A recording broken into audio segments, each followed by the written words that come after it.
ತಡಿ ತಡಿ ತೋರ್ಸಪ್ಪ ಇದೇನು 1 2 3 4 5 6 7 8 ಬಿದ್ದಿದೆ.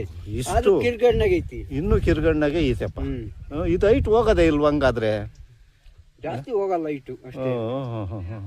ಈ ರೀತಿ ಕಿರ್ಗಣ್ಣಿ ಬರ್ಬೇಕು ಅಂತ ನೀವ್ ಹೇಳೋದಲ್ಲ? ಕಿರ್ಗಣ್ಣಿ ಬಂದ್ರೆ ಬೆಳವಣಿಗೆ ಆಗಲ್ಲ.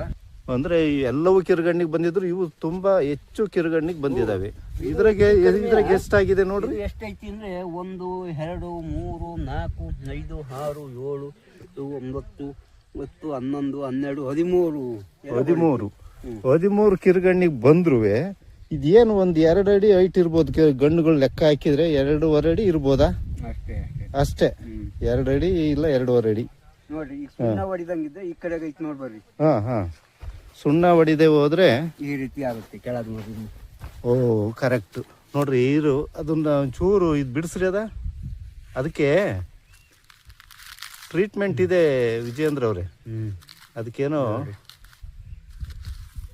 ಈಗ ಯಾಕೆಂದ್ರೆ ಹಂಗ ಬಿಟ್ಬಿಟ್ರೆ ಅಲ್ಲಿ ಕೊಳಿತಾ ಒಳಗಡೆಗೆ ಹೋಗಿ ಗಿಡನೇ ಹೋಗೋ ಚಾನ್ಸಸ್ ಇರುತ್ತೆ. ಅದಕ್ಕೇನು ಟ್ರೀಟ್ಮೆಂಟ್ ಇರುತ್ತೆ ನಮ್ಮ ಹಾರ್ಟಿಕಲ್ಚರ್ ಇಲಾಖೆ ಅವ್ರನ್ನ ಕೇಳಿ ಅದಕ್ಕೆ ಸರಿಯಾದ ಟ್ರೀಟ್ಮೆಂಟ್ ಕೊಟ್ಟರೆ ಅದಕ್ಕೇನೋ ಪ್ಯಾಚ್ ಮಾಡ್ಲಿಕ್ಕೆ ಏನೋ ಕೊಡ್ತಾರೆ ಒಂದು, ಅದನ್ನು ಮಾಡಬೇಕು.